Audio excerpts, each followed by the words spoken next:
Gosh.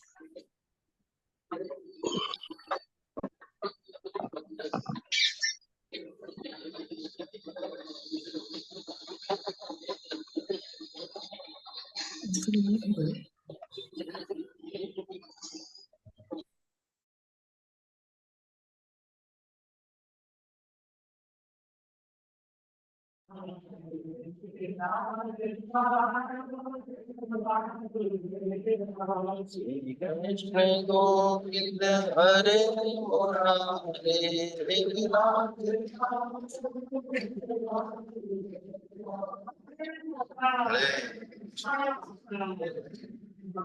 हरे कृष्ण हरे कृष्ण हरे कृष्ण हरे कृष्ण हरे कृष्ण।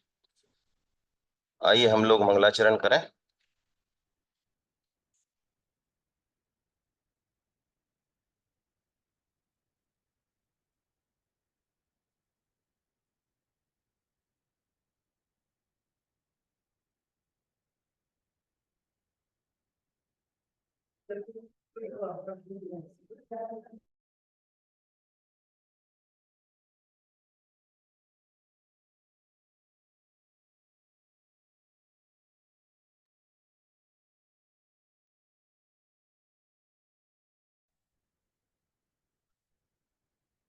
शुरू कर रहा है। नेट चला गया नेट। एक बार आ गया था।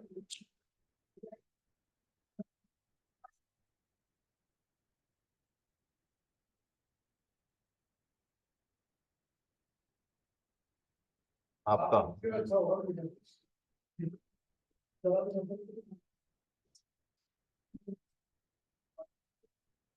हरे कृष्ण हरे कृष्ण हरे कृष्ण। आइए हम लोग मंगलाचरण करें।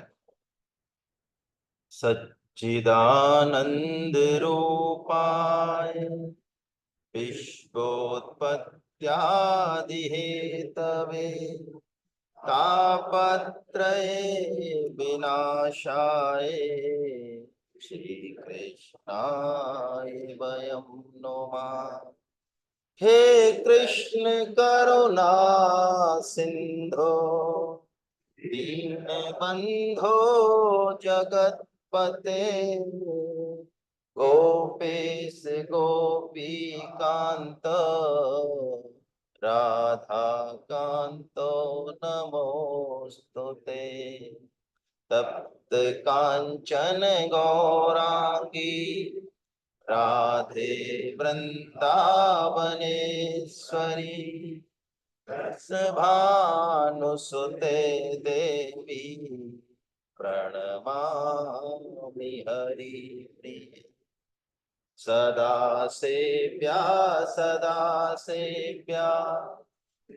पत भागवती कथा यस्या श्रवण मात्रेण हरिश्चित्तं समाश्रये।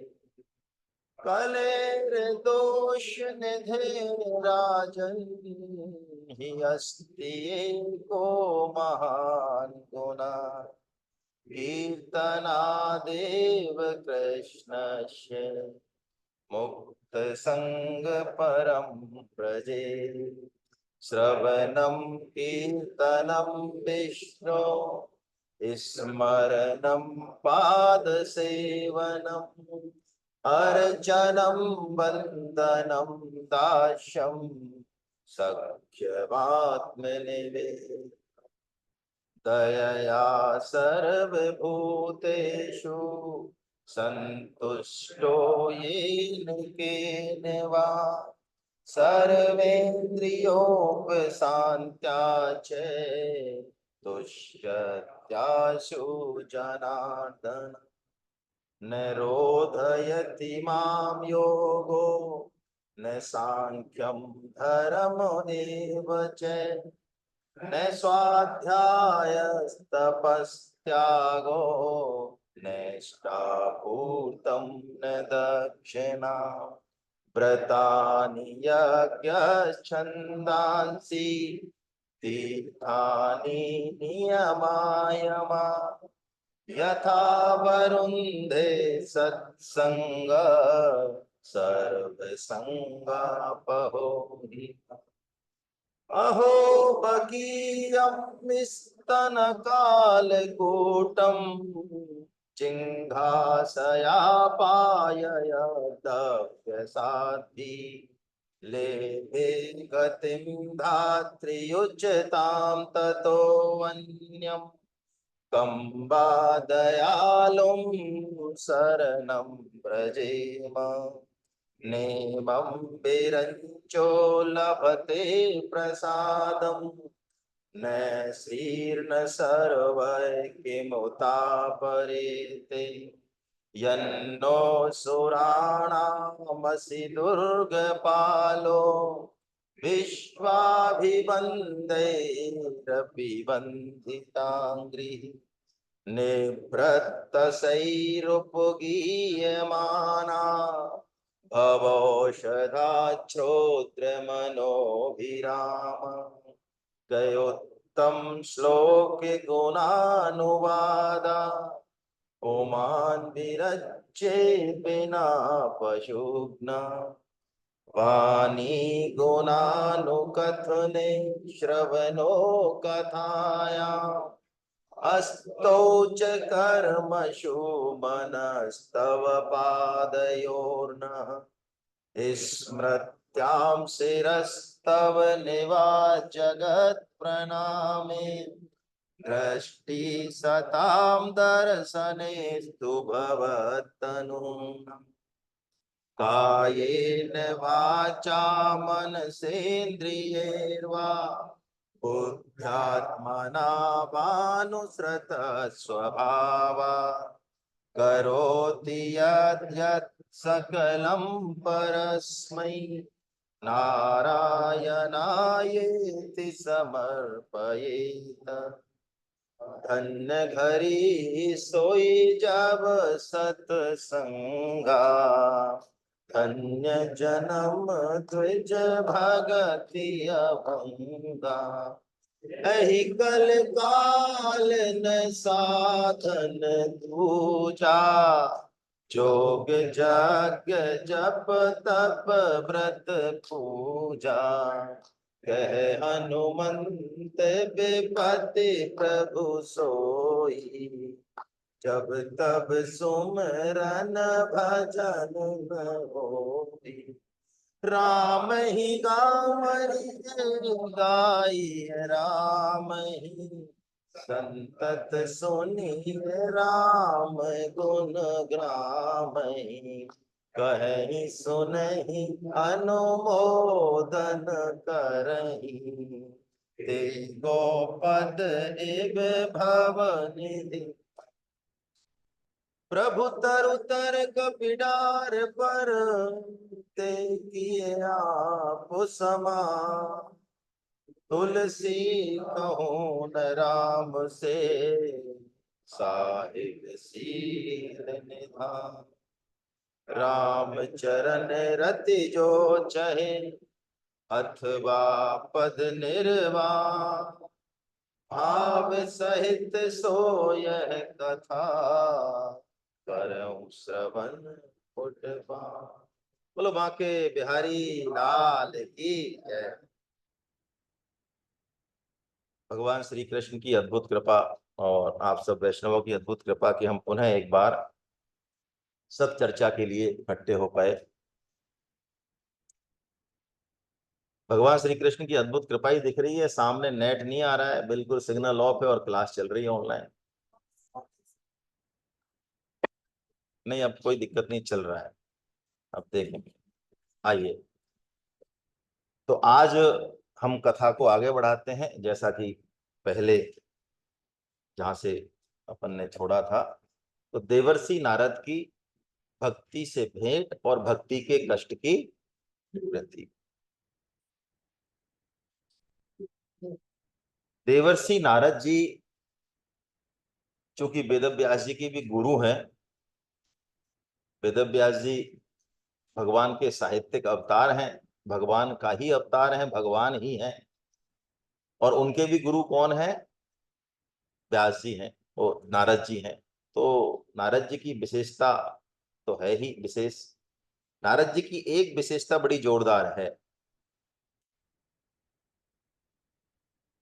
दुष्ट हो, संत हो, साधक हो, विषयी हो, कैसे भी हो, नारद जी के पास सबका ट्रीटमेंट है। आप देखोगे नारद जी के जो शिष्यों की श्रेणी है उसमें सब आते हैं। कंस जो भगवान की नहीं सुने, लेकिन नारद जी उसको भी भगवत प्राप्ति, वो ताकत है नारद जी में, वो टेक्निक है नारद जी की। यानी नारद जी एक ऐसे संत हैं जिनके पास कहा जाए कि भगवान से भी अधिक करुणा है, सब पे करुणा है, पात्र को पात्र कुछ नहीं देखते हैं। तो ये भागवतम जो महाग्रंथ है, इसके मूल में भी नारद जी ही है। तो नारद जी संत स्वभाव है उनका, और संत वही है, कहते हैं ना, संत हृदय नवनीत समाना है। और नवनीत की उपमा दी तुलसीदास जी ने, तो उस उपमा को देके राजी नहीं हुए तुलसीदास जी महाराज। संत के हृदय की जब उन्होंने उपमा दी, तुलना की, नवनीत यानी मक्खन से की, तो राजी नहीं हुए। क्यों नहीं कहे कि नहीं मजा नहीं आया? कि नवनीत तो, मक्खन तो खुद के ताप से खुद ही पिघल जाता है, हम भी अपने दुख से दुखी हो जाते हैं जैसे। लेकिन संत तो पर दुख दुख द्रवई संत सुपुनीता। लेकिन संत तो दूसरे के ताप से, दूसरे के दुख से जो है वो दुखी हो जाते हैं। तो यहाँ यही जो संत स्वभाव है, इसी का वर्णन यहाँ आएगा। आइए हम देखते हैं, पढ़ते हैं, सभी लोग साथ ही पढ़ें, मतलब सुने।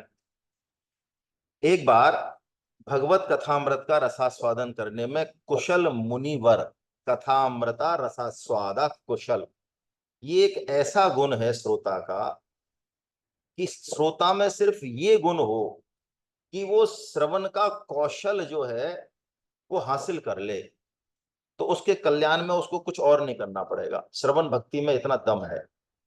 श्रवण भक्ति पहली भक्ति है, और श्रवण भक्ति से ही आगे की नवदा भक्ति प्रकट हो जाती है। लेकिन श्रवण में एक तो लालसा होनी चाहिए भगवान के बारे में सुनने की, और दूसरा सबसे इंपॉर्टेंट बात ये होना चाहिए कि अज्ञ होके कथा सुननी चाहिए, अज्ञ होके। एक बार राजेंद्र दास जी महाराज के श्रीमुख से हमने सुना कि वो अपने गुरुदेव के साथ कहीं गए कथा करने, तो शाम को उसी गांव में कोई एक ब्राह्मण साहब पहले से कथा कर रहे थे, तो उनकी तरफ से निमंत्रण आया कि आप हमारी कथा में पधारो। अब गांवों में जैसी कथा होती है, तो वो उसी हिसाब से कथा कर रहे थे। बहुत ज्यादा उनको ज्ञान भी नहीं था, कोई संस्कृत का भी नहीं था, वैसे नहीं था, लेकिन भाव ऐसा था कि कथा कहते कहते एक दुपट्टा उन्होंने अंगोछा, अंगोछा जो होता है तौलिया, वो रख रखा था। और वो जो है कोई भी प्रसंग आए और अंगोछे से अपने आंसू पोंछने लग जाए, आंसू भले आ रहे हैं चाहे नहीं आ रहे हैं, लेकिन पोंछ रहे हैं और कथा का भाव बना रहे हैं। तो राजेंद्र दास जी कहते हैं, और उनके जो गुरुदेव थे, जैसे वो वक्ता कथा कह रहा था, उसी भाव से उनके गुरुदेव राजेंद्र दास जी गुरुदेव वो भी कथा सुन रहे थे, बड़े द्रवित हो रहे थे। तो वहां तो कुछ नहीं बोले राजेंद्र दास जी, और जब आए अपने उस पे कुटिया पे शाम को, तो उन्होंने कहा कि गुरुदेव हमारे मन में एक शंका है। अब ये कथाकार जो हैं, अब ये तो आपको भी, मतलब कोई संस्कृत का श्लोक एक जाने नहीं, कथा का कोई तारतम्य नहीं, और हमें तो बिल्कुल मतलब इस कथा में कोई आया नहीं रस, और आप और वो पहुंच रहे हैं, आंसू पहुंच रहे हैं, और आप भी ऐसे द्रवित हो रहे हो, ये ये क्या है ये? तो उनके गुरुदेव ने कहा कि भाई तुम वक्ता तो बहुत बड़े हो गए, लेकिन तुम्हें अभी कथा सुनने का सलीका नहीं आया, अभी श्रवण का कौशल नहीं आया। अरे कथा भगवान के अनंत गुणों का वर्णन करने वाली होती है, जिसमें नव नव स्वादा, ऐसा नहीं है कि आपका पेट भर गया, अब नहीं, उसमें नए नए स्वाद हैं। तो कथा हमेशा अज्ञ होके सुननी चाहिए। ये नहीं कि मैं विद्वान हूं, मैं अहम, अपने अंदर विद्वत्ता का, जानकारी का, इनका विशेषता का अहम यदि रहा, अभिमान रहा, तो कथा श्रवण फिर नहीं होगी। तो ये सौनक जी ऋषि जो हैं, ये बड़े तपस्वी ऋषि हैं, लेकिन इनके बारे में क्या कहा जा रहा है कि ये कथामृत रसास्वादा कुशला। तभी तो ये सूत जी को कह रहे हैं कि प्रभु अब आप आ गए, भगवान की कृपा से आपसे मिलान हो गया, ये कहेंगे। आपने सारे पुराण, सारे इतिहास, सारे वेद शास्त्र पढ़े हैं, तो अब आप जो है हमको कुछ सुनाइए। यही बात आ रही है, चलिए पढ़ते हैं आगे। कि सौनकादि जी 88,000 ऋषि नैमिषारण्य में गोमती नदी के किनारे यज्ञ कर रहे थे, है ना। पिछली बार चर्चा हुई थी हमारी, 1,000 साल तक चलने वाला यज्ञ है ये। और इसमें मुख्य बात यज्ञ याग करना नहीं है, मुख्य बात है यज्ञ याग के बाद भगवत कथा का श्रवण, ये मुख्य बात है। तो वहां पे सूत जी आते हैं। तो सूत जी को नमस्कार करके सौनक जी बोले, हे सूत जी, आपका ज्ञान अज्ञान अंधकार को नष्ट करने के लिए करोड़ों सूर्य के समान है। अज्ञान ध्वांत विध्वंसय कोटि सूर्य संप्रभा, ये कह रहे हैं सूत जी महाराज से कि आप तो महान है। तो क्या करें, आप हमारे कानों के लिए रसायन अमृत स्वरूप सार गर्भित कथा कहिए। सार गर्भित कथा सारम मम कर्ण रसायनम।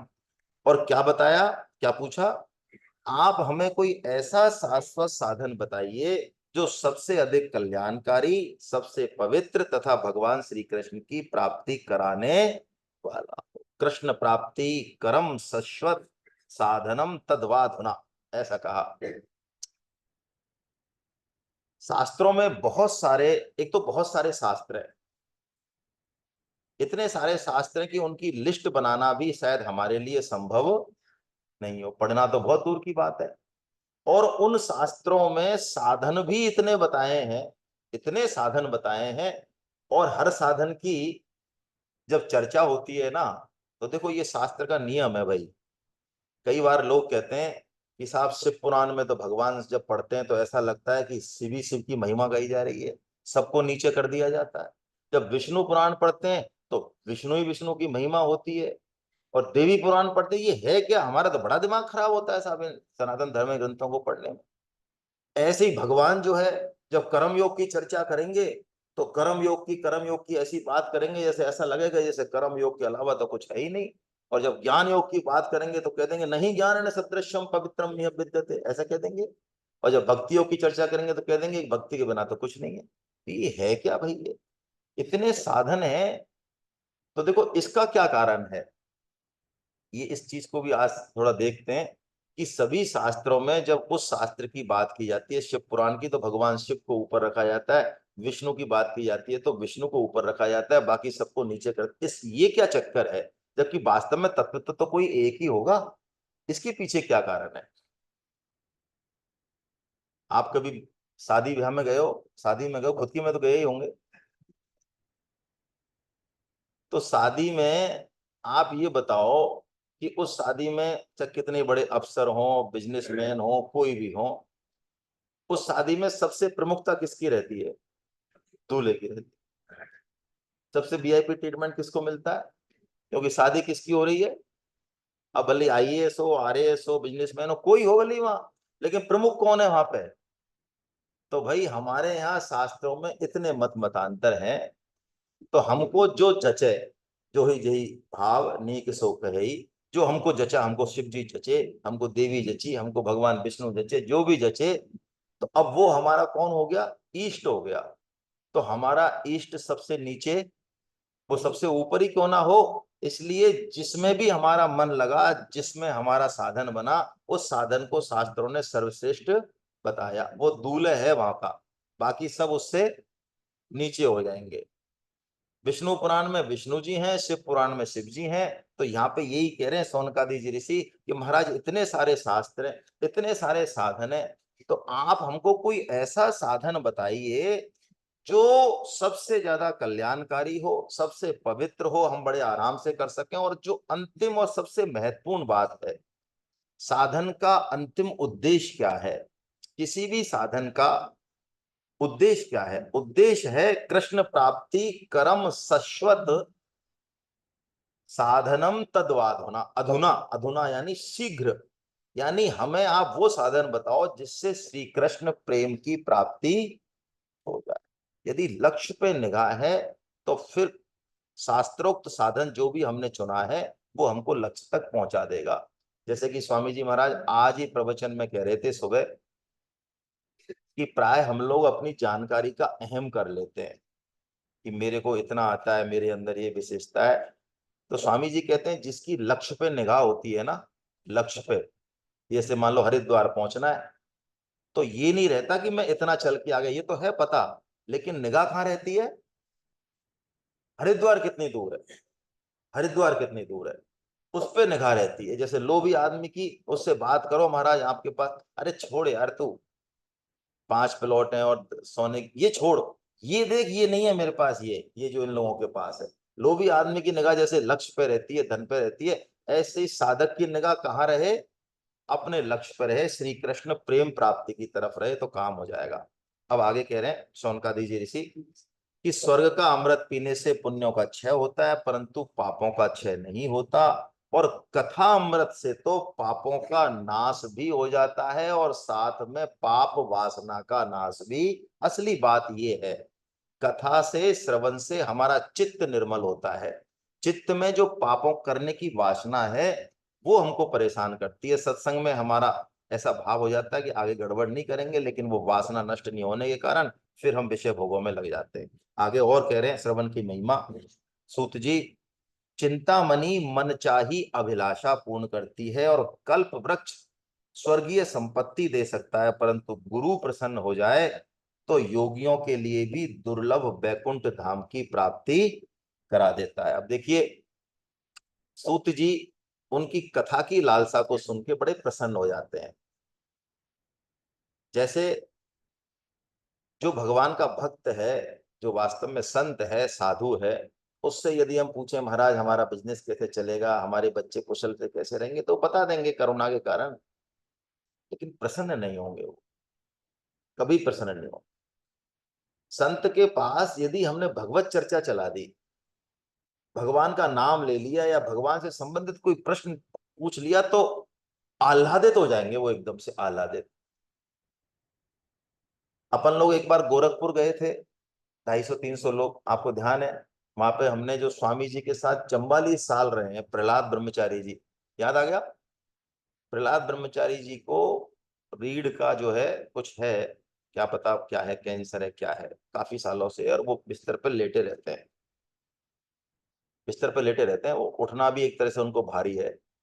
लेकिन तायल साहब के साथ हम जब गए तो इतने प्रसन्न हो गए, मतलब ऐसे थोड़ा सा कोने के बल बैठ के, और 2.5 घंटे तक जो है उन्होंने भगवान की चर्चा की। और उस समय उनके मुखमंडल का आप वो देख लेते, प्रसन्नता। उनसे कहा भी, ताहिल साहब ने भी कहा, हमने भी कहा साहब आप, कि नहीं नहीं नहीं नहीं, आप तो सब लोग आओ सत्संग से, आप लोग आओगे तो मेरे को तो भगवत चर्चा का जो है, मतलब एकदम से प्रसन्न हो गए। 2.5 घंटे तक उनके शरीर में किसी तरह का कोई आलस्य या कोई कष्ट कहीं दिखा नहीं, इतना आनंदित हुए वो। और सबसे पूछा, भाई बहुत विद्वान और बड़े भक्त हैं, पूछो कोई शंका हो तो पूछो। तो उनसे कोई भगवान की बात पूछे, अपनी बात पूछे, तो बड़े प्रसन्न होते हैं। तो वही बात यहाँ पे कह रहे हैं, है ना?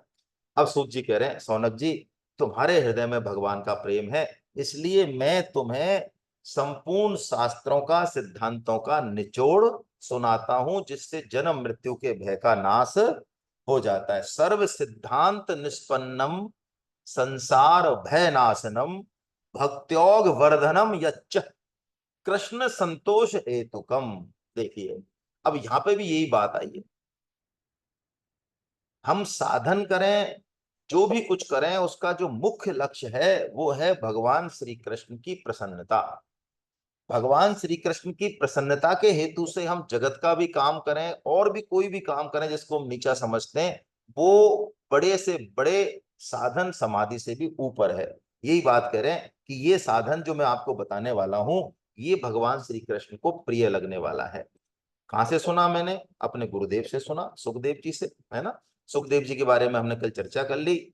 उच्च कुल की, ये सूत जी के बारे में, कि वो प्रतिलोम विवाह से हुए हैं, इसलिए उनको सूत कहते हैं। उनकी माता ब्राह्मण है और पिता उनके क्षत्रिय हैं, ठीक है ना?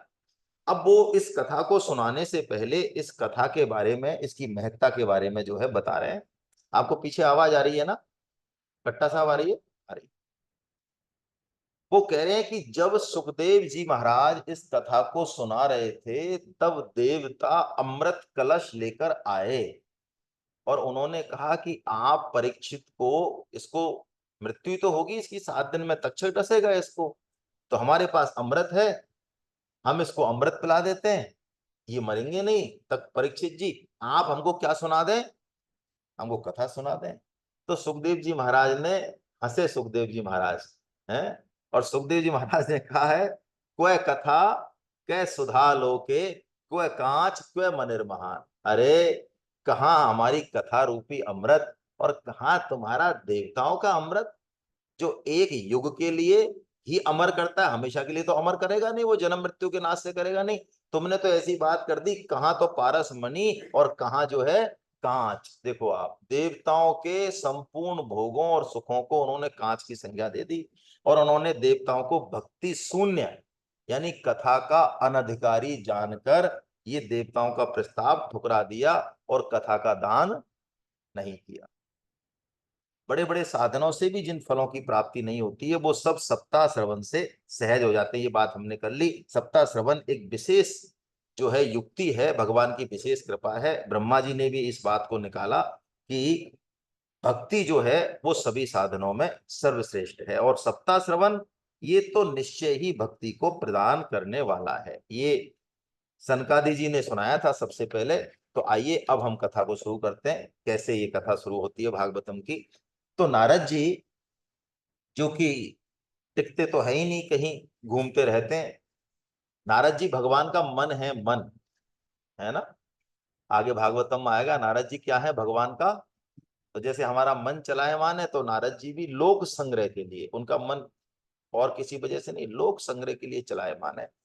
तो पृथ्वी लोक को सर्वोत्तम लोक समझकर वो विभिन्न तीर्थों में विचरण कर रहे थे। तो जब उन्होंने हालत देखी पृथ्वी लोक की, है कलयुग की, कलयुग में आए वो, तो ज्यादातर लोगों को वर्णाश्रम धर्म से च्युत होकर अधर्म और पाप का आचरण करते देखकर वो बड़े दुखी हुए। कलयुग का वर्णन किया भागवतम में बहुत डिटेल में, मैंने बहुत कम में लिया है, आप उससे पढ़ सकते हैं किताब से। और नहीं तो मानस में जो है तुलसीदास जी ने भागवतम के इन्हीं श्लोकों को बिल्कुल शुद्ध हिंदी में उतारा है। वहां पे उन्होंने कलयुग का वर्णन किया है, उत्तरकांड में भी किया है। सब नर काम, सब नर काम लोभ रत क्रोधी, और देव विप्र श्रुति संत विरोधी। लघु जीवन संबत पंच दशा, कल्पांत न नाश गुमान असा। तुलसीदास जी कह रहे हैं कि ज्यादातर लोगों का जीवन 50-55 तक है। अभी नहीं मानो तो और 50 साल रुक जाओ। जो 100 साल का जीवन है, जो 1000 का था, 10,000 का था, युग के हिसाब से पहले 100 का रह गया। अब 100 में भी वो कह रहे हैं लघु जीवन संबत पंच दशा, 5-10 यानी 50 साल का तो जीवन रह गया है। लेकिन कल्पांत ने नाश गुमान असा, कि हमारा तो शरीर जो है कल्पांत, ब्रह्मा जी के कल्प तक भी नष्ट नहीं होगा, ऐसा जो है, ऐसा गुमान रहता है उनको, है ना। अबला कच भूषण भूरि क्षुधा, धनहीन दुखी ममता बहुधा। अबला कच भूषण, स्त्रियों के लिए पुरुषों के लिए दोनों के लिए, क्या पुरुषों का वर्णन तो कर दिया, सब नर काम लोभ रत क्रोधी, और विप्र वेद श्रुति संत विरोधी। अब स्त्रियों का वर्णन कर रहे हैं, माताओं के। अबला कच भूषण, जो है बाल ही कलयुग में क्या हो जाएंगे, जिन बालों को दिखाते नहीं थे पहले, छुपाते थे, वो तो अब क्या हो जाएंगे, भूषण। और भूख बढ़ जाएगी, भूरी क्षुधा। और ज्यादातर लोग क्या होंगे, धनहीन, पहले धनहीन नहीं होते थे, अब गरीब होंगे, दुखी, और ममता बहुधा, रिश्तों में ममता बहुत ज्यादा। सुख चाहे ही मूढ़ न धर्म रता, मति थोरी कठोरी न कोमलता। सुख चाहेंगे, लेकिन सुख कैसे मिले, किस रास्ते पे चलने से मिलेगा, उस पे चलना पसंद। सुख चाहे ही मूढ़ न धर्म रता, सुख कैसे मिलेगा, धर्म का पालन करने से मिलेगा, लेकिन उस पे चलना नहीं चाहेंगे। ऐसा जो है उन्होंने मन क्रम वचन लवार तेई बक्ता कलिकाल महु, ऐसा भी उन्होंने बहुत सारा वर्णन किया। तो ऐसे उन्होंने चारों तरफ तीर्थों में देखा, सब जगह देखा कि ओहो कलयुग का कैसा प्रभाव है। बड़े दुखी हुए नारद जी कि कलयुग में भारतवर्ष में ये हालत हो रही है। तो आखिर में उनकी भेंट सनकादि जी से हुई। सनकादि जी यानी जो नए साधक हैं, वैसे तो गीता में कई बार चर्चा आई है। सनकादि जी सनक, सनंदन, सनातन और सनत कुमार। ये 5 साल के हैं। इनकी उम्र कितनी रहती है? हमेशा 5 साल की उम्र की जैसे रहती है इनकी, बालक रहते हैं बिल्कुल ये। और हरि शरणम हरि शरणम हरि शरणम, बस इसके अलावा भगवान की कथा सुनने के अलावा इनका दूसरा काम नहीं है। तो वृद्धावस्था नहीं आती उनको। तो सनकादि जी को जब नारद जी मिले तो उन्होंने पूछा, अरे महाराज आप बड़े दुखी दे रहे हो, क्या बात है, दुखी दिखाई दे रहे हो? तो उन्होंने कहा क्या करें, हम तो वहां आए थे पृथ्वी लोक में कि बढ़िया भगवान की कथा चल रही होंगी बड़ा, तो वहां तो देखा तो अधर्म ने, कलयुग ने सारी पृथ्वी को पीड़ित कर रखा है। सत्य तप शौच दया दान आदि कुछ है ही नहीं, लोग केवल अपना पेट भरने लगे हैं और मिथ्यावादी हो गए। अब नारद जी ने देखिए वर्णन किया हमारा, हमारा ही वर्णन है ये। आइए पढ़ते हैं श्लोक। मंदा सुमंद मतयो मंद भाग्या उपद्रता पाखंड निरता संतो विरक्ता सपरिग्रह।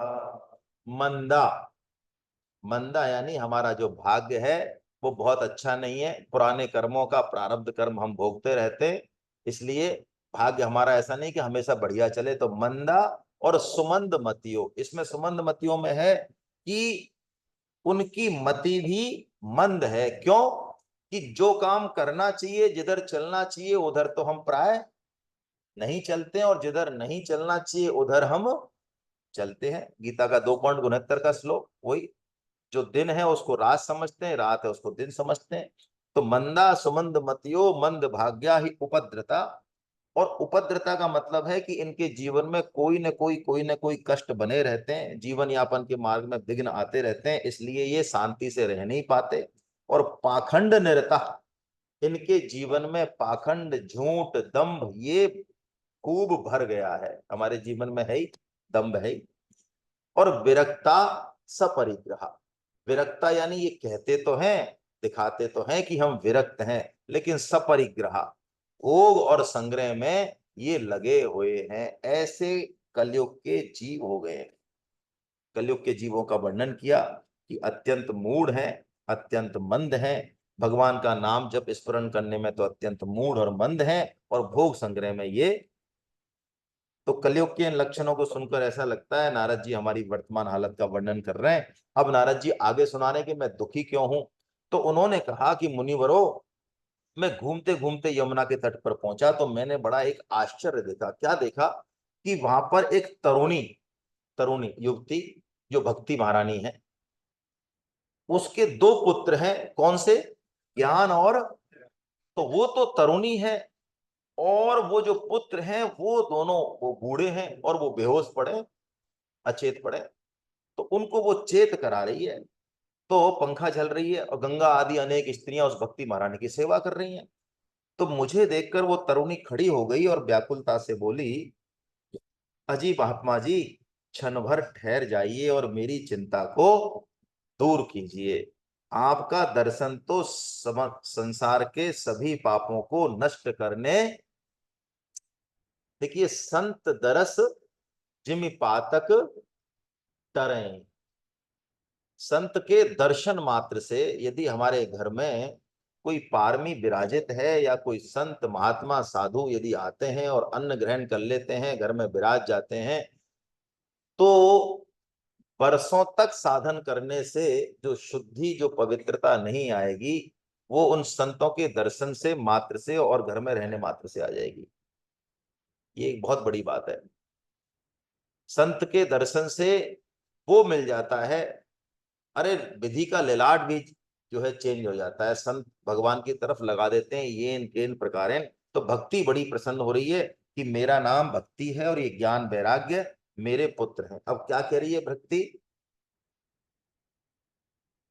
त्रिवड़े उत्पन्ना साहम, और वृद्धिम कर्नाटके गता, क्वचिन क्वचिन महाराष्ट्र, और जीर्णे गुज्जर गता। ऐसा श्लोक है। यानी भक्ति का जो उद्गम है आज भी हम देखें तो वो दक्षिण में विशेष है। दक्षिणों में आज आप मंदिर भी देखेंगे मंदिर भी बहुत भव्य और अलग तरीके के हैं। वहां पे जो पूजा पाठ है, विधि विधान है, पहनावा है, वेश है, और दक्षिण के लोगों का भक्ति का जो संस्कार है वो आज भी उत्तर के बजाय ज्यादा है। तो भक्ति अपना ओरिजिन बता रही है कि मैं द्रविड़ देश में तो पैदा हुई और कर्नाटक की तरफ में बढ़ी। भूमि का वर्णन आ रहा है, ये देश का वर्णन आ रहा है, भारतवर्ष का। और क्वचिन क्वचिन महाराष्ट्र, महाराष्ट्र में कहीं कहीं, हर जगह नहीं, पल्लवित पुष्पवित हुई। लेकिन गुज्जर प्रदेश में, गुजरात में आके तो मैं जीर्ण शीर्ण हो गई। गुजरात वाले लोग भाई गुस्सा नहीं करें, यहाँ तो है ही नहीं खैर। तो ये खंड दोष है। जैसे एक बार आपको आपने सबने सुना होगा कि भगवान शंकर पार्वती जी के साथ जा रहे, तो उन्होंने एक स्थान को प्रणाम किया। तो उन्होंने कहा आपने इस स्थान को प्रणाम क्यों किया? कि यहाँ पे एक बहुत महान संत हुए जिन्होंने जो है सैकड़ों सालों तक तपस्या की, ये ऐसी पवित्र जगह है, तो ऐसी वाइब्रेशन है, तो उन्होंने प्रणाम किया। तो उन्होंने कहा बहुत अच्छी बात है। आगे फिर एक जगह मिली, फिर प्रणाम किया, तो उन्होंने कहा यहाँ पे ऐसे संत होंगे, एक बहुत विलक्षण संत, मैंने इसलिए एडवांस में प्रमाण कर दिया है। यानी भक्ति महारानी गुज्जर प्रदेश में, गुजरात में, वो जीर्ण शीर्ण हो गई। वहां पे क्यों जीर्ण शीर्ण हो गई? वहां पे भक्ति का कोई जो है कदर नहीं है, मोल नहीं है। जैसे कि कल हमने नरसी का जो है चरित्र था, उसमें भी यही बात थी है। नरसी चरित्र किन्होंने सुना? मैं उसी हिसाब से बात बताऊं। कुछ लोगों ने सुना? अरे चलो। तो नरसिंह जी चरित्र का वर्णन किया नाभाजी ने, है ना। जगत विदित नरसी भगत, जिन गुज्जर थर पावन करी। जगत विदित नरसी भगत, यानी पूरे संसार को पता है कि नरसिंह जी जूनागढ़ में, जो गुजरात में जूनागढ़ में, उन्होंने पूरे गुज्जर प्रदेश को भक्ति के माहौल से सरसब्ज कर दिया। ऐसा गुजरात, वो गुजरात में भेजा भगवान ने उनको, नरसिंह जी ने। तो यही कह रही है भक्ति कि गुजरात ने मुझको बुढ़ापे ने घेर लिया, और आगे मैं गई तो पाखंडियों ने मेरे टुकड़े टुकड़े कर लिए। और चलते चलते वो जब वृंदावन आ गई, तो कहती हैं भक्ति महारानी की वृंदावन में तो मेरा बुढ़ापा दूर हो गया। लेकिन मेरा बुढ़ापा तो दूर हो गया, लेकिन मेरे दोनों पुत्र जो हैं वो अभी भी बूढ़े ही हैं और निस्तेज हैं। इस विषमता से मैं दुखी हूं। आप इसका कोई कारण बताइए, कोई उपाय बताइए। देखिए भागवत, जैसा कि हमने शुरू में देखा पहले दिन, समाधि भाषा है, रूपक की भाषा है। अब इस प्रसंग से हम क्या मतलब निकालें? भक्ति वृंदावन में आके तरुणी हो जाती है, लेकिन ज्ञान और वैराग्य वो बूढ़े रहते हैं। इस रूपक का कोई विशेष महत्व है भागवतम में, जो वेद व्यास जी महाराज इस तरह से लिख रहे हैं, कोई कहानी नहीं कह रहे हैं। कलयुग बाकी युगों से बहुत अलग है कई मायनों में। बहुत अच्छा भी है वैष्णवों के लिए तो, कि और युगों में योग, यज्ञ, तप, जप, समाधि और बहुत से साधनों से, ज्ञान, वैराग्य, इनसे भगवान की प्राप्ति होती है। बड़ी समय साध्य है और श्रम साध्य है भगवान की प्राप्ति। समय साध्य भी और श्रम साध्य भी है। वही भगवत प्राप्ति कलयुग में केवल मात्र भगवान के नाम जप से, कीर्तन से, यानी भक्ति से बड़ी सहजता से प्राप्त। तो वृंदावन जो कि भगवान का धाम है, जहां भक्ति नाचती रहती है, वहां के लोग ज्ञान वैराग्य की ज्यादा पूछ नहीं करते हैं। भाई वो सब जगह जो है भगवान श्री कृष्ण को देखते हैं, उनकी लीलाओं को देखते हैं, आराम से खाते। जो ठाकुर जी को मक्खन खिलाते हैं और खुद भी खाते हैं, वो कहते हैं क्यों भूखे रहें, क्यों उपवास करें, क्यों ज्ञान वैराग्य के चक्कर में पड़े। हम तो ठाकुर जी के साथ आराम से जो है खेलेंगे, खाएंगे, मौज करेंगे। अरे सारा जग भगवान का ही तो है। भगवान से जोड़ने के बाद कोई भी चीज अशुभ, कोई भी चीज, जगत की किसी भी चीज को भगवान से यदि हम जोड़ दें, तो वो चीज फिर अशुभ नहीं रहती, वो तो बल्कि कल्याण करने वाली। तो वृंदावन के लोग जो भगवान के भक्त हैं, ब्रजवासी, वहां पे ज्ञान वैराग्य की कोई पूछ नहीं है। इसलिए वो तो भक्ति महारानी के साये में रहते हैं। इसलिए वृंदावन में भक्ति तो तरुणी हो गई, लेकिन ज्ञान वैराग्य जो है वो बूढ़े की बूढ़े रहे, है ना। तो यही कह रहे हैं नारद जी भी, जब कारण पूछ रहे हैं उनसे, तो नारद जी कह रहे हैं इनका कोई यहाँ पे ग्राहक नहीं है। किनका? ज्ञान और वैराग्य का, है ना। वृंदावन में भगवान के सगुण साकार रूप की उपासना है, निर्गुण निराकार की ज्यादा नहीं है। निर्गुण निराकार वाले होते तो ज्ञान वैराग्य की पूछ होती। तो भक्ति के नव रसों का आस्वादन करने वाले उनके साधक ये मानते हैं, भगवान के भक्त, कि सब जगह जब भगवान है तो फिर वे वैराग्य किससे, बोलो किससे वैराग्य करना है। इसलिए वे कृष्ण को केंद्र में रखकर जीवन के हर पर्व को आनंद और उल्लास से मनाते हैं और श्री कृष्ण को सुख देते हैं।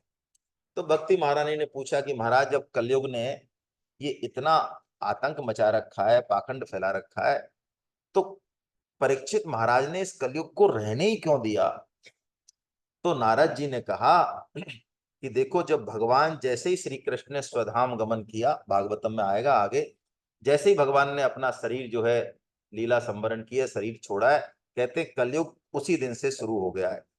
तो कलयुग परीक्षित के सामने जो है, जब परीक्षित ने तो पकड़ लिया उनको कलयुग को और कह दिया बाहर जाओ, तो वो दीन बन के खड़ा हो गया।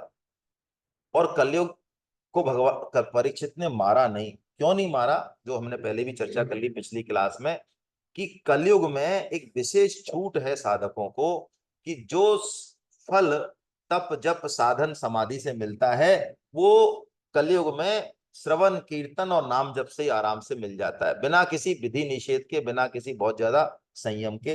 इसलिए उन्होंने उसको छोड़ दिया। लेकिन कलयुग में नारद जी कह रहे हैं कि सब चीजों का सार चला गया भक्ति के अलावा। देखिए बता रहे हैं नारद जी अब, इसलिए कलयुग में कहा ना कि कलयुग में केवल एक भगवान का नाम ही सहारा है। क्यों चला गया, देखिए क्या कह रहे हैं आगे, कि ब्राह्मण कथा का सार कैसे चला गया, कि ब्राह्मण कथा कर रहे हैं अन्न के लालच से, पैसे के लालच से, यहाँ अन्न लिखा हुआ है। तो कथा यदि पैसे के लालच से की जाएगी, मान बढ़ाई के लालच से की जाएगी, तो कथा का सार, तो कथा का महत्व चला गया। बड़े से बड़े पापी नास्तिक और नारकीजन तीर्थों के पुरोहित बन बैठे, इससे क्या चला गया, तीर्थों का महत्व चला गया। हम देखते ही हैं आश्रमों में और बाकी जगह तीर्थों में भी व्यवस्थाएं कलयुग के साथ क्षरण हो रही हैं, सब जगह क्षरण हो रही हैं, है ना। ये तो जो कारक पुरुष होते हैं, संत पुरुष होते हैं, वो हजारों साल आगे की बात देख लेते हैं। अब देखिए हम गीता प्रेस जाते हैं, गीता भवन में कितना आनंद आता है, वहां कैसी सुंदर व्यवस्था है। ऐसे गीता भवन के लिए भी सेठ जी आज से 70 साल पहले ही कह गए, 50 साल पहले, 60 साल पहले, कि एक दिन ये गीता भवन भी नहीं रहेगा। बोलो, सुनने में बुरी लगती है बात, लेकिन सेठ जी ने कही है ये बात, तो क्षरण हो जाता है। और पाखंड का आश्रय लेने से और भली भांति शास्त्र का अभ्यास न करने से ध्यान और योग का बल भी छीन हो गया। पंडित, पंडित मतलब जो ब्राह्मण वर्ग है, जो समाज को दिशा देने का जिसका काम है, जो त्याग तपस्या और संयम जिसका जीवन है, इसीलिए तो सब उसके सामने झुकते हैं, उसके इसी गुण के कारण। तो उन्होंने कहा पंडित भी अब अपने गुणों से हीन हो गए, स्त्रियों के साथ विहार करते हैं, पुत्र उत्पन्न करने में वो जितने निपुण हैं उतने मुक्ति साधने में नहीं। तो सदाचार और वैष्णवता कहीं दिखती नहीं, इससे सभी वस्तुओं का सार नष्ट हो गया है। लेकिन नारद जी कहते हैं इसमें किसी का दूषण नहीं है, अयम ही युग धर्मो ही वर्तते कश्य दूषणम। देखिए साधक कभी भी दोष दृष्टि नहीं रखता, ये बहुत सूक्ष्म बात है। स्वामी जी ने आज के प्रवचन में भी इस बात को स्पष्ट किया है, हैं? अ, तेरे तेरे भावे जो करे, भले भलो बुरो संसार, नारायण तू बैठ के अपनो भवन। यानी प्रतिकूल से प्रतिकूल परिस्थिति में भी साधक जो है अपना कल्याण कर लेता है। क्यों, यदि दृष्टि दोषों पर रही दूसरों के, तो पूरा जीवन निकल जाएगा, लेकिन बहुत ज्यादा कुछ हम कर नहीं पाएंगे। लेकिन यदि दृष्टि अपने दोषों पर रही, तो कैसी भी परिस्थिति में रहते हुए भी हमारा कल्याण हो जाएगा। इसलिए नारद जी कलयुग के भी उस पक्ष को दिखा रहे हैं। ये तो कलयुग का वर्णन कर दिया, लेकिन नारद जी वर्णन कर रहे हैं कि वैष्णव के लिए ये कलयुग जो इतना खतरनाक है, वैष्णव के लिए तो ये ही बहुत बढ़िया है। वो यही बात कह रहे हैं कि ये तो इस युग का स्वभाव है। इसी से तो पुंडरीकाक्ष भगवान हृदय में रहते हुए, बहुत समीप रहते हुए भी सब सह रहे हैं। लेकिन हे साध्वी, तुम चिंता मत करो, श्री कृष्ण चरण कमलों के चिंतन से तुम्हारा सारा दुख दूर हो जाएगा। देखिए क्या कह रहे हैं कि जिन्होंने कौरवों के अत्याचार से द्रौपदी की रक्षा की और गोप सुंदरियों को सनाथ किया, वे कृष्ण कहीं चले थोड़े ही गए हैं, वो अभी भी यही है। यानी वैष्णव के लिए तो वो कलयुग में भी हैं। फिर तुम भक्ति तो सदा उन्हें प्राणों से प्यारी हो। क्यों प्यारी हो? देखिए इसके पीछे, इसमें छोटी सी कहानी है और बड़ा अच्छा संदेश छुपा है। भगवान ने एक बार भक्ति को कहा, भक्ति ने पूछा महाराज हम क्या करें? तो भगवान ने उनको आदेश दिया, भक्ति महारानी को, कि तुम हमारे भक्तों की रक्षा करो। तो भगवान का आदेश मानकर भक्ति भक्तों का पोषण करती है। इससे भगवान बड़े खुश हो गए और मुक्ति को उन्होंने भक्ति की दासी बना दिया और ज्ञान वैराग्य को उनके पुत्रों के रूप में दे दिया। क्या मतलब है इसका? इसका मतलब है गीता का जो अंतिम बात है वो भी यही है। अर्जुन ये कहते हैं, करिष्ये वचनम, हे प्रभु मैं आपकी आज्ञा का पालन। ये शरणागति का मूल है, ये भक्ति का मूल है कि भगवान जो कह दे हमको वो करना है। तो भक्ति महारानी ने भी यही किया कि जो भगवान ने उनको आदेश दिया उस आदेश का उन्होंने पूरी तरह से पालन किया, तो मुक्ति को उनकी दासी के रूप में दे दिया। तो मुक्ति तो चली गई है पाखंड के कारण, तुम्हारे बुलाने पर आती है, ऐसा कहते हैं। लेकिन अब कलयुग की इतनी महिमा कह के अब असली महिमा जो है वो कह रहे हैं नारद जी, है ना। कलि कर एक पुनीत प्रतापा, मानस पुण्य हो ये नहीं। कल जुग सम जुग आन नहीं, जो नर कर बिसवा। काय राम गुण गण बिमल, भव तर बिनेहि प्रयास। देखिए कितनी बड़ी बात बताई। यही बात जो है सुखदेव जी महाराज ने कही, जिसको कि हम मंगलाचरण में लेते हैं। कलेर दोष निधे राजन, ही अस्ति एको महान गुना। राजन, कलयुग दोषों की निधि है, यानी समुद्र है, दोष ही दोष भरे पड़े, फिर भी उसमें एक महान गुण है। क्या? कीर्तना देव कृष्णस्य मुक्त संग परम ब्रजेत। सिर्फ कीर्तन मात्र से भगवान का, देखिए नाम जप से भी कीर्तन को श्रेष्ठ बताया। नाम जप में यदि मन नहीं लगे, जो प्राय नहीं लगता है। कई लोग कहते हैं साहब हमको नींद की बीमारी है, हम जो है डॉक्टर के पास जाते हैं और फिर भी डॉक्टर जो है हमको ढंग से सुला नहीं पा रहा, बड़े परेशान है। मैं डॉक्टर के पास क्यों जाते हो? आज से आप जो है 16 माला करने का संकल्प ले लो, देखो कितनी बढ़िया नींद आती है तुमको, है। पहली बार भी जानते हैं। हाँ पहली माला में ही आ जाएगी, बताओ कईयों को तो, कईयों को दूसरे में आएगी। अब बताओ नाम जप का जो प्रभाव होगा वो तो बढ़िया है, वो होगा जो होगा। ये प्रभाव कितना बढ़िया है कि नींद ही आ गई, चलो ऐसे तो लग जाओ। कीर्तनादेव, और नाम जप में नींद आती है, लेकिन कीर्तन से भगवान के प्रति हृदय में प्रेम पैदा होता है। फिर नाम का जो रस है ना, तब पता चलता है उसका स्वाद। और मैं आपको बताऊं, नाम रस का स्वाद का लक्षण क्या है, कि हमको नाम के रस का थोड़ा सा किंचित अंश मात्र भी हमको यदि आ गया, तो ये पक्की बात मान लो कि हृदय से और होठों से भगवान के नाम का जप रुकेगा नहीं, खींचता है। नाम जप साल 6 महीने तो मेहनत कराएगा, लेकिन बाद में जैसे ही इसका रस आ गया, फिर जप नहीं करना पड़ता, फिर ये खींचता है जापक को, नाम नामी को खींचता है, जापक को खींचता है। जैसे 3 जप हैं, 3 जप हैं, उसमें से जो अंतिम जप की स्थिति है, तब पता चलता है कि नाम का रस क्या। अजपा जप जिसे बोलते हैं, अजपा जप का मतलब अब जप नहीं करना पड़ता, जप हमको खींच रहा है, साधक रुकेगा ही नहीं। जैसे कि चैतन्य महाप्रभु ने अपनी इस स्थिति को बताने के लिए और शौचाचार की शिक्षा देने के लिए, चैतन्य महाप्रभु के बारे में जो है चैतन्य चरितामृत में आया कि जब वो शौच करने जाते थे तो अपनी जीभ को पकड़ते थे हाथ से शौच के दौरान। और योगी का शौच क्या होता है? मुश्किल से 30 सेकंड, हमारी तरह कोई 15 मिनट तो बैठते नहीं वो शौचालय में, है। तो क्यों रोकते थे हाथ पकड़ के? क्योंकि जीव को छोड़ा और वो क्या चालू कर देगी, हरे राम राम राम हरे हरे, हरे कृष्ण कृष्ण कृष्ण हरे हरे, हरे राम राम हरे कृष्ण कृष्ण कृष्ण हरे हरे। तो सोच में उस जीव को हाथ से पकड़ते थे, क्योंकि छोड़ते ही वो चालू हो जाएगी। ये नाम जप का प्रभाव है। व्यक्ति नाम जप को छोड़ेगा नहीं, उसका रस आ जाएगा। तो यही कहा उन्होंने कि गाय राम गुण गण बिमल और भवतर बिनहि प्रयास। कि देखो ऐसा है, इस कलयुग में ज्ञान और वैराग्य की ज्यादा पूछ नहीं है, लेकिन तुम चिंता मत करो। उनकी पूछ नहीं है इसलिए वो बूढ़े हो गए, लेकिन तुम चिंता मत करो। अब देखिए यहाँ पे संत हृदय का एक लक्षण, नारद जी भक्ति के साथ जो उनका समागम हो रहा है, नारद जी भक्ति के दुख से दुखी हो जाते हैं और क्या प्रतिज्ञा कर लेते हैं, कैसे बढ़िया श्लोक है। तस्मिन्नस्त्वां स्थापयिष्यामि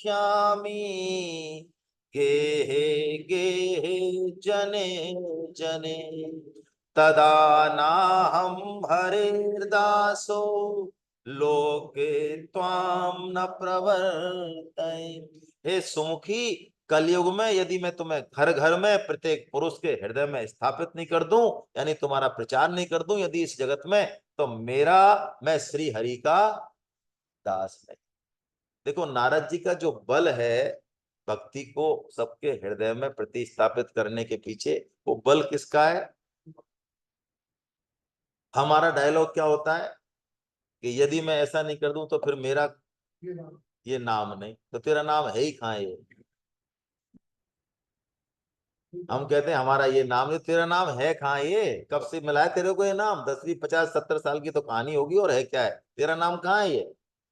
लेकिन हमें बल किसका है, अपने नाम का अपना। और नारद जी को बल किसका है, तदा नाहम हरेर दासो, मैं श्री हरि का। अब बताओ, भगवान के सिर पर रख दिया ना वजन, अब भगवान अपनी बात खराब होने देंगे। हेलो, अब करना पड़ेगा भगवान को। तो देखो ये संत का स्वभाव है। तुलसीदास जी महाराज जब संत जब मानस लिखते हैं ना, तो वो संत और असंत दोनों की वंदना करते हैं। वो बंदौ संत असजन चरना, दुख प्रद उभय बीच कछु बरना। ऐसा कहते तुलसीदास जी कि संत और असंत दोनों ही दुख देते हैं। ये क्या लिख दिया हमारा, दुख प्रद उभय, दोनों ही दुख देने वाले, बीच कछु बरना, लेकिन कुछ भेद है मेरे भाई। ऐसा क्या कह दिया, ये क्या रहस्यमय बात कहती। तो तुलसीदास जी ने खोला उसको फिर, बिछुरत एक प्राण हर ले, मिलत एक दारुण दुख दे। कि जो संत है, जो आत्मीय है, जो प्रिय है, जो भगवान का भक्त है, संतों का मिलन ऐसा होता है कि संत जब अलग होते हैं तो ऐसा लगता है कि बस शरीर को ही लेके जा रहे हैं, प्राण तो छूट ही गए हैं। यही हालत उद्धव जी की हुई है, यही हालत विदुर जी की हुई है। विदुर जी जब मैत्री जी के शरण में पहुंचते हैं, हम दूसरे तीसरे स्कंद में पढ़ेंगे, तो मैत्री जी उनको भगवान की कथा सुनाते हैं। तो विदुर जी अंत में उस कथा को सुन के, भगवान श्री कृष्ण के नाम का वर्णन सुन के, और आंखों से अश्रु आ जाते हैं विदुर जी के, और अपने चरण को वो मैत्री जी के अपने सिर को मैत्री जी के चरणों में रख देते हैं, भिगो देते हैं अपने चरणों से। वो कहते हैं महाराज, ऐसा लगता है कि मैं यहाँ बैठा ही रहूं, पूरी जीवन यहीं कर दूं, मुझे अब जाना नहीं पड़े, लेकिन अब जाना है मुझे। तो बिछुरत एक प्राण हर लेहि, और मिलत एक दारुण दुख देहि। ऐसे हैं संत असंत। तो यहाँ नारद जी संत हैं, तो वो कह रहे हैं कि मैं तुम्हें हर घर में प्रतिस्थापित कर दूंगा, तुम चिंता मत करो। जो जीव तुमसे युक्त होंगे वो पापी होने पर भी बेखटके श्री कृष्ण के धाम को प्राप्त करेंगे। मैं तुम्हारे पुत्रों के नव जीवन का कोई उपाय सोचता हूं। अब देखिए नारद जी के संग से भक्ति महारानी प्रफुल्लित हो गई, तरुणी तो वो हो गई वृंदावन में, लेकिन पोषण जो होता है ना, भक्ति का जो पोषण है वो भक्तों के सानिध्य से होता है। भक्ति का जो पोषण है वो भक्तों के सानिध्य से होता है। भक्त्या संजायता भक्त्या, ऐसा कहा। भक्त्या संजायता भक्ता मतलब भक्तों के मिलने से भक्ति की वृद्धि होती है। भक्तों के मिलने से भक्ति की वृद्धि होती है। इसलिए हमको यदि भक्ति बढ़ानी है श्री कृष्ण के प्रति प्रेम बढ़ाना है तो सबसे सरल उपाय, मैं तो कहूं कि नाम जप से, और इससे भी जो शुरू की चीज है वो यही है, क्या? भक्तों का, भक्त का संग यदि मिल जाए हमको, तो भक्त के संग में चार चीजें अपने आप मिलती हैं। हम मंगलाचरण करते हैं ना शुरू में भक्तमाल में, भक्त भक्ति भगवंत गुरु चतुर नाम बपुए, इनके पद वंदन किए नाशै विघ्न अनेक। भक्त भक्ति भगवंत गुरु, देखिए आप, क्या बढ़िया बात है। इसकी व्याख्या की है नाभाजी महाराज ने, इतनी जबरदस्त व्याख्या है कि पूरा 2 घंटे का व्याख्यान हो जाए। यानी चार हैं, कम नहीं है चारों, एक से एक भक्त है, और दूसरे भक्ति है, और भगवंत हैं, और चौथे कौन है? बोलो कौन से किससे कम है? भगवंत किसी से कम है, गुरुदेव साक्षात जो है भगवान है वो किसी से कम है, और ये जिससे महिमा मंडित है वो भक्ति किसी से कम है, और ये जिनमें प्रकट है वो क्या भक्त किसी से कम है? अब नाभाजी के मन में आया कि मैं जब भक्तमाल लिख रहा हूं और पहला ही जो है श्लोक लिख रहा हूं, पहला जो छप्पे लिख रहा हूं, तो इसमें मैं करूं क्या, किसको पहले रखूं? हाँ, नाभाजी ने बहुत सोचा है इस पे, बड़ी इसकी व्याख्या आती है। तो नाभाजी ने बहुत कुछ सोच के चारों में से सबसे पहले किसको रखा? भक्त को रखा। कि क्यों रखा? क्योंकि भक्त के हृदय में भक्ति भी होगी, और भक्त के हृदय में ही भगवान होंगे, और यदि कोई भक्त नहीं है तो वो सदगुरु, विद्वत्ता के पांडित्य के बल पे सदगुरु नहीं हो सकता। तो भक्त को उन्होंने रखा, तो भक्त में चतुष्टय को एक कर दिया, चतुर नाम बपू एक। तो नारद जी का जैसे ही संग मिला है, तो भक्ति क्या हो गई है? पुष्ट हो गई है एकदम, है ना, प्रफुल्लित हो गई है, पुष्ट हो गई, और प्रसन्न होकर बोली, हे देवर्षि, आप धन्य हैं, धन्य हैं, आपकी मुझ में निश्चल प्रीति है, अतः मैं सदा आपके हृदय में। इसका मतलब हमको भक्ति महारानी, यदि उनका आश्रय चाहिए, उनकी शरणागति चाहिए, तो हमको भक्तों का संग नहीं छोड़ना है। महावीर जी ने अ, सत्संग में पिछली बार कहा था कि चार चीजें होती हैं, नाम रूप गुण लीला या धाम। भगवान का आश्रय लेने की चार चीजें हैं। भगवान का नाम है, नाम जप, नाम भगवान का रूप है, हम भगवान की पूजा अर्चना करें, हमको कोई विग्रह अच्छा लगे, उसमें हमारा चित्त लग जाए, रूप से भी काम हो गया, नाम से भी काम हो गया।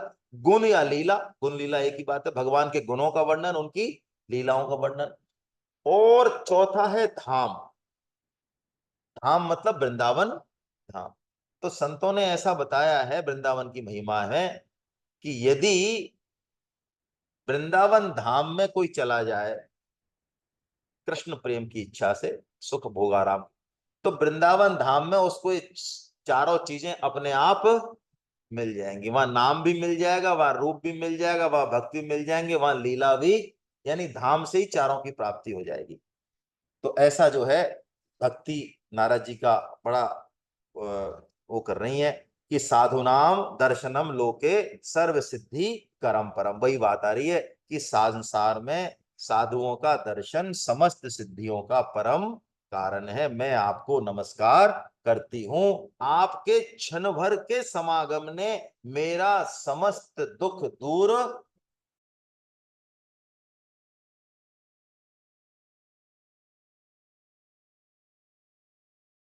हरे कृष्णा, हरे कृष्णा, हरे कृष्णा, हरे कृष्णा, वापस बोलो। हरे कृष्णा। तो साधुनाम दर्शनम लोके सर्व सिद्धि करम परम। यदि हमें भक्तों का संग मिल गया, सत्संग मिल गया, वैष्णवों का संग मिल गया, तो इस ये पक्की बात है कि अब हमारा भाग्योदय होने वाला है। भगवत गीता से हमारा परिचय हो गया, ये आप देखते ही हो, आपको सबको, हम सबको अनुभव है ये, आपको हमको, कि भगवत गीता से जब हम जुड़े, आज से 5 साल पहले, 7 साल पहले, 8 साल पहले, 2 साल पहले, आप अपने हृदय पे हाथ रखो, वास्तव में ध्यान ही नहीं रहता है कि पहले जीवन कैसा था, पहले स्वभाव कैसा था, पहले हमारी रुचि, हमारा रुझान कैसा था। और जैसे जैसे भगवत गीता का श्रवण किया, भगवान के नाम रूप गुण लीला का श्रवण किया, तो बहुत फर्क आ गया, बहुत फर्क आ गया। और यदि किसी के फर्क कम आया या नहीं आया ऐसा उसको लगता है, तो इसका मतलब उसका निश्चय दृढ़ नहीं है, उसका निश्चय दृढ़ नहीं। जितना तीव्र निश्चय होगा, संकल्प होगा, फायदा उतना ही होगा। तो अब भक्ति महारानी कह रही है कि महाराज अब बहुत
फिर हम मैं तो आप करूंगा तो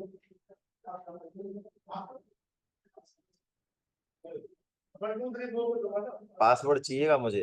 उसमें होता है चलो अभी तो चल रहा है ना भाई, आवाज नहीं आ रही है।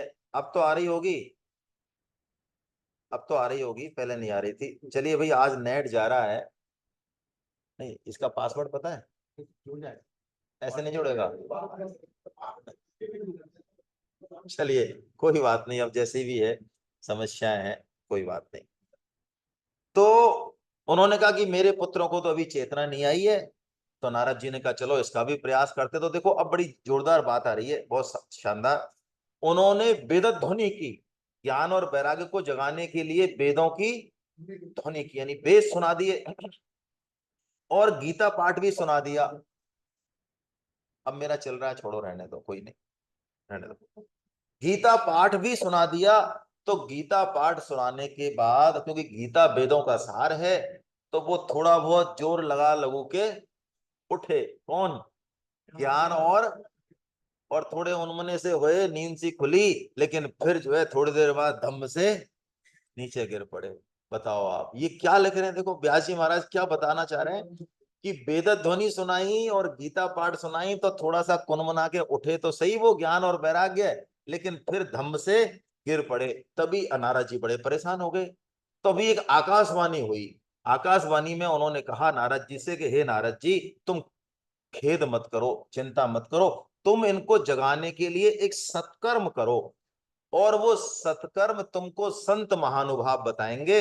उसके बाद इन ज्ञान और वैराग्य भी पुष्ट हो जाएंगे और सर्वत्र भक्ति का प्रचार हो जाएगा। ऐसा वो आकाशवाणी हुई।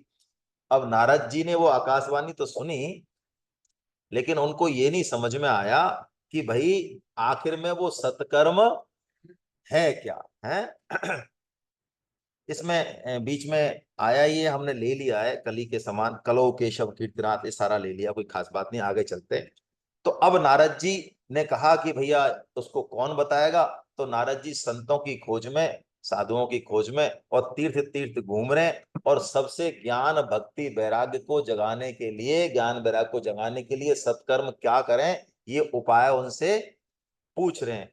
लेकिन कोई भी उसका उपाय नहीं बता पाया। और उपाय तो नहीं बता पाया, जो इस घटना को देख रहे थे, सुन रहे थे, समझ रहे थे, सुन के उनको बड़ा आश्चर्य लगा कि वेदांत घोष और गीता पाठ से भी जो जग नहीं पाए, बताओ तो और क्या उपाय होगा। भाई वेद तो हमारे सनातन धर्म का आधार है, भगवान के श्वास हैं, वेदों से ही तो सारे शास्त्र निकले। गीता भी वेदों का ही सार है, उपनिषद भी वेदों से ही निकले, पुराण भी उन्हीं को समझाने के लिए, जो भी शास्त्र सब वेदों से निकले। तो जब इनसे ही नहीं जगे तो फिर जो है किससे होगा। तो किसी को कुछ भी समझ नहीं आया। तो फिर नारद जी सब जगह घूम घाम के परेशान होके आखिर में उन्होंने कहा कि अब मैं बद्रिका आश्रम जाता हूँ, बद्रीवन जाता हूँ, और मैं वहां जाके तप करूंगा, भगवान से ही पूछूंगा आखिर में ये क्या, इसका क्या सत्कर्म है वो। तो जैसे ही वो बद्रीवन गए, तप करने की सोची कि उसी समय सनकादि जी उनके सामने प्रकट हो गए। और सनकादि को देख के प्रणाम किया नारद जी ने, और बड़े प्रसन्न हुए कि मुनीश्वरों, बड़े भाग्य से आपका दर्शन होता है। तो उन्होंने बताया कि महाराज, हम तो जो है इस कारण बद्रीवन में तप करने आए कि जो आकाशवाणी हुई थी और उसमें जो सत्कर्म बताया, उस सत्कर्म क्या है ना, वो हमको जानना है। तो सनकादि जी जानते हैं कि नारद जी किस काम में लगे हुए हैं भगवान के में। तो नारद जी सनकादि जी का वंदन करते हैं, पूजन करते हैं, और सनकादि जी उनकी प्रशंसा करते हैं। अहो नारद धन्योसी विरक्ता नाम शिरोमणि, सदा श्री कृष्ण दासानाम अग्रणी योग भास्करा। अहो नारद धन्योसी, अरे नारद जी आप तो धन्य हैं, धन्य हैं। विरक्ता नाम शिरोमणि, आप विरक्तों के शिरोमणि हैं। सब कुछ छोड़ रखा है इसलिए? अरे नहीं भाई, यहाँ विरक्त की दूसरी परिभाषा है। सदा कृष्ण दासाम, श्री कृष्ण दासाम नाम अग्रणी योग भास्करा, यानी आप श्री कृष्ण दासों के शाश्वत पथ प्रदर्शक हैं। विरक्त की यहाँ क्या परिभाषा है? विरक्त का हम तो सामान्य अर्थ लेते हैं कि भाई भोग संग्रह छोड़ दिया, लंगोटी लगा ली और विरक्त हो गए हैं। लेकिन ये कह रहे हैं विरक्त का मतलब है संसार से हमारी सुख बुद्धि हटके और कहाँ लग जाए? भगवान श्री कृष्ण में लग जाए। हम खुद भी श्री कृष्ण में लगे और दूसरे लोगों को भी श्री कृष्ण में, ये विरक्तता है असली, इसको विरक्तपना कहा है ना। और भक्ति योग के आप भास्कर हैं। तो यहाँ पे आई परिभाषा, विरक्त शिरोमणि कौन? जीवों के हृदय में ज्ञान भक्ति और वैराग्य कैसे प्रकट हो, उनका कैसे कल्याण हो जाए, जिसे इस बात की लगन लग जाए, वही विरक्त। बोलिए आप, क्या परिभाषा है भाई, क्या जोरदार बात आई है। तो हम सबको आज ताहिल साहब को याद कर लेना चाहिए। इसलिए नहीं कह रहा हूं कि हम उनसे दीक्षित हैं या हम उनके संपर्क में आए, इसलिए कह रहा हूं कि पिछले 15-20 सालों में संत तो देखो अद्भुत होते हैं, इसमें कोई दोहराई नहीं, और संतों के पास पारमी विशेष होती है। लेकिन उनमें भी कुछ ऐसे होते हैं जो एक ऐसी पैथी बना जाते हैं, एक ऐसा रास्ता बना जाते हैं कि उससे बहुत लोगों को लाभ होता है। हमारे जैसे लोगों को गीता और भागवत कोर्स के रूप में पढ़ना है। भाई आपके दिमाग में कभी आया हो तो आया हो, मेरे दिमाग में तो ये कभी कोई चीज, हाँ, भक्त तो हम हैं ही, भक्त क्यों नहीं है, हम कथा कीर्तन में जाते हैं, हनुमान चालीसा में जाते हैं, हम जो है घर पे भी कुछ कर लेते हैं छोटा मोटा, बस छोटा मोटा कर लिया और हो गए भक्त। लेकिन भक्ति को जैसे डॉक्टर बनना है तो आपको 5 साल का कोर्स करना पड़ेगा। आपको इंजीनियर बनना है तो आपको 4 साल का 6 साल का कोर्स करना पड़ेगा, तब आप इंजीनियर कहलाएंगे। तो क्या भक्त उनसे भी गया बीता है? तो भक्ति एक ट्रेनिंग है, ट्रेनिंग, जिसको कि एक कोर्स के माध्यम से भक्ति के संस्कारों को प्रकट करना, ये असली काम है। ये काम उन्होंने करके दिखाया है ना। ये जो हम, हमारे दिमाग में क्या बात है मैं बताऊं, मैं तो अपनी बता रहा हूं, मुझे आपकी पता नहीं। अरे कि भक्ति तो भैया जन्म जात है। हाँ, जन्म जात तो हम भगवान के अंश हैं, तो भक्ति तो सबके अंदर है ही।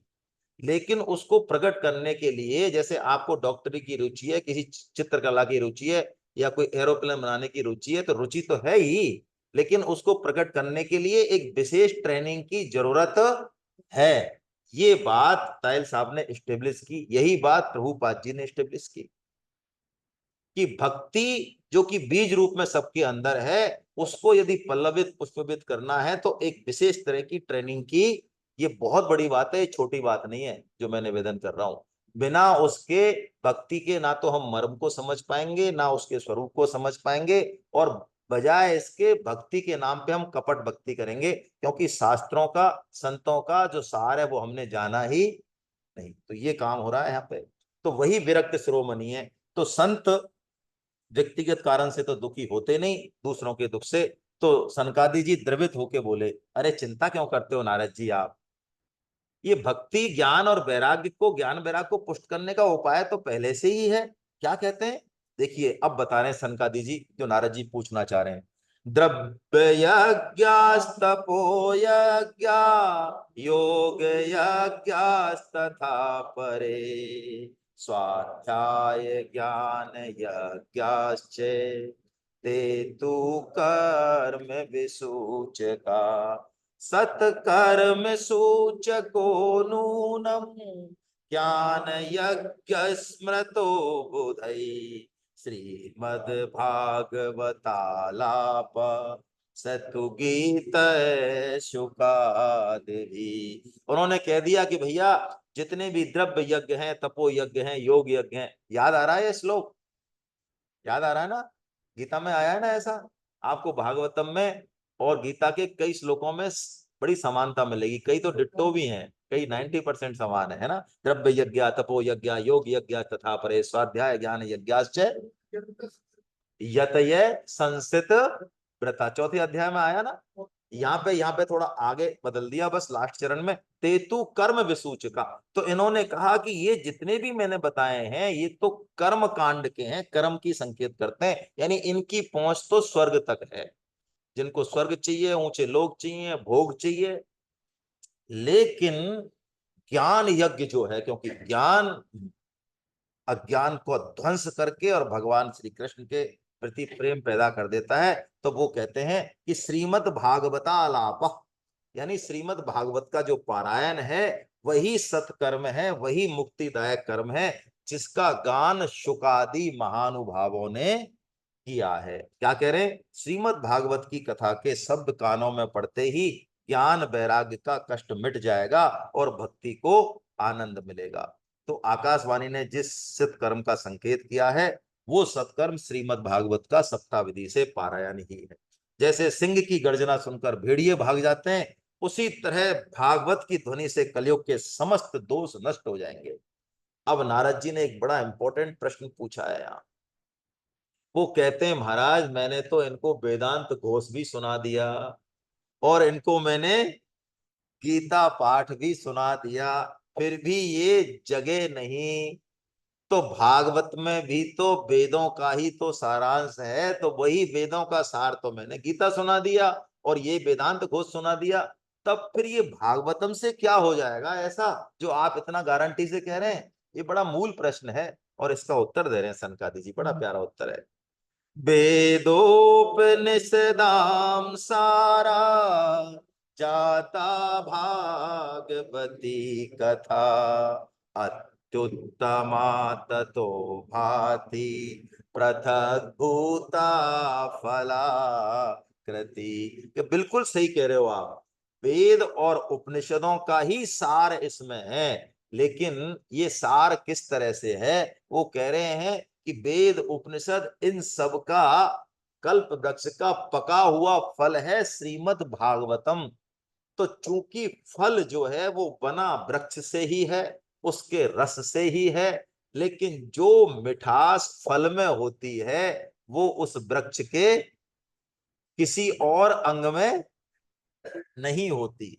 तो ऐसे ही ये श्रीमद् भागवत है, दूध में घी रहता है, दूध में ही रहता है, लेकिन जब उसको दूध से अलग कर लिया जाता है तो वही घी पुष्टिवर्धक और स्वाद में दूध से बिल्कुल अलग हो जाता है।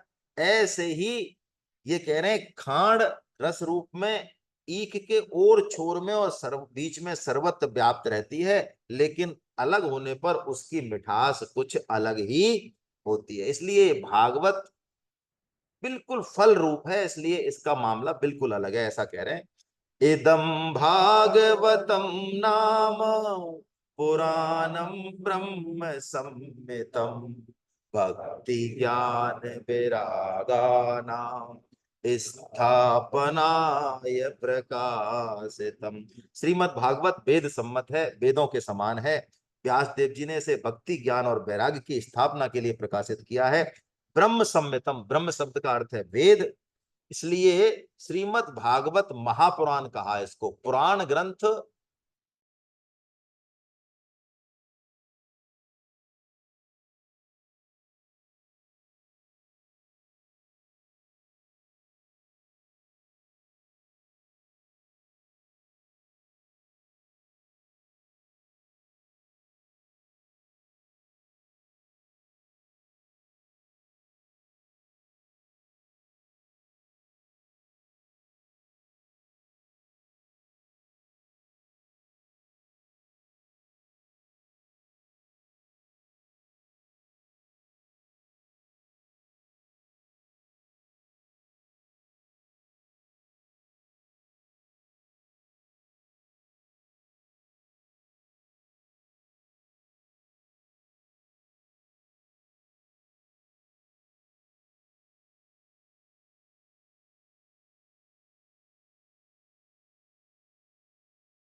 सॉरी भाई, ऐसे लोग भी प्राय ज्ञान कर्म भक्ति और संप्रदायों को लेके अतिरेक में चले जाते हैं।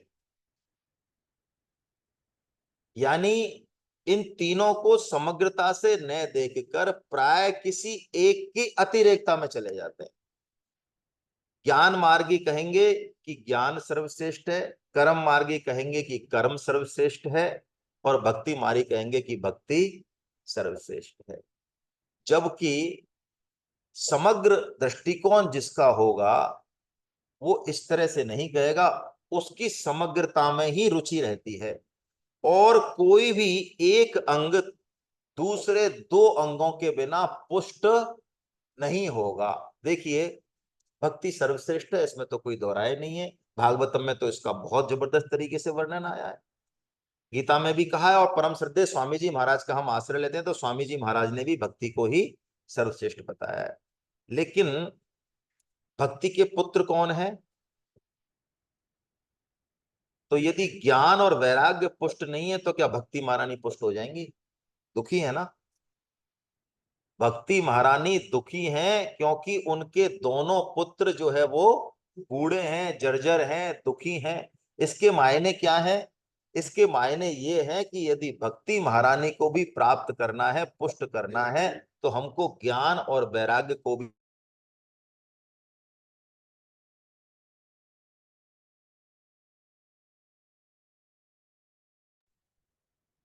और भक्ति, इन तीनों की समग्रता में ही जो है वास्तविकता है। किसी एक के रूप में अतिरेक में नहीं चले जाएं।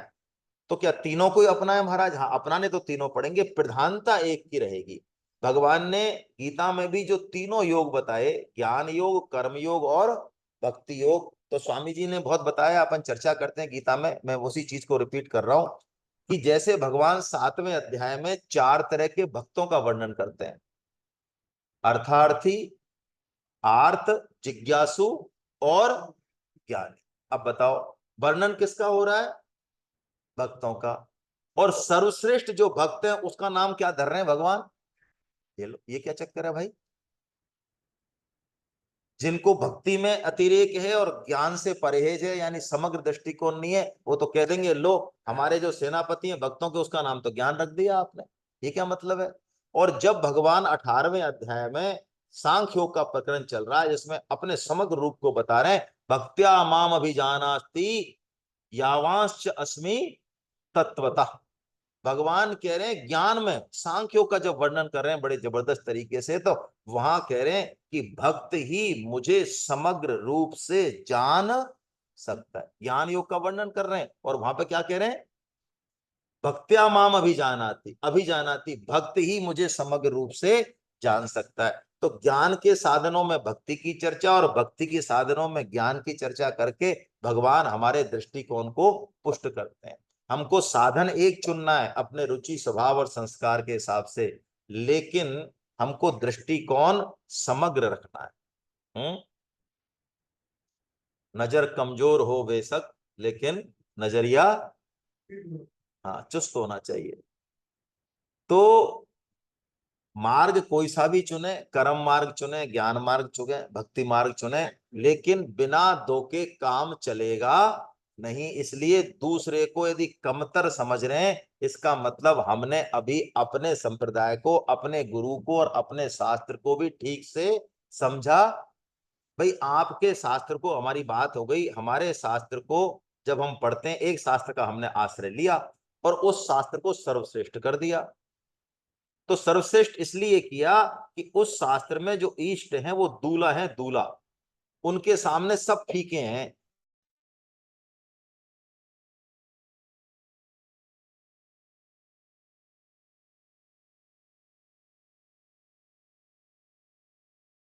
बोलते हैं इसको पंचायतन पूजा। तो पंचायतन पूजा में भी यही बात कही कि पंचायतन पूजा में हम इष्ट तो एक कर लें, पंचायतन पूजा में भगवान सूर्य को मान लें, है ना, शिव को मान लें, विष्णु जी को मान लें, देवी को मान लें, है ना, गणेश जी को मान लें, जो हमारी रुचि हो उसको मान लें, तो जो उसको मानेंगे वो हमारा इष्ट हो जाएगा, बाकी चार जो है नीचे हो जाएंगे, उससे कोई समस्या नहीं है। क्यों? इस पंचायतन पूजा में हम चुनेंगे किसी को भी, हमें ऐसा लग रहा हमने छोटा चुना, हमने बड़ा चुना, सामने वाले ने छोटा चुना, हमने बड़ा चुना, लेकिन इस पंचायतन पूजा के पीछे आप देखिए, पंचायतन पूजा किसकी पूजा है? इस एक तत्व की पूजा है।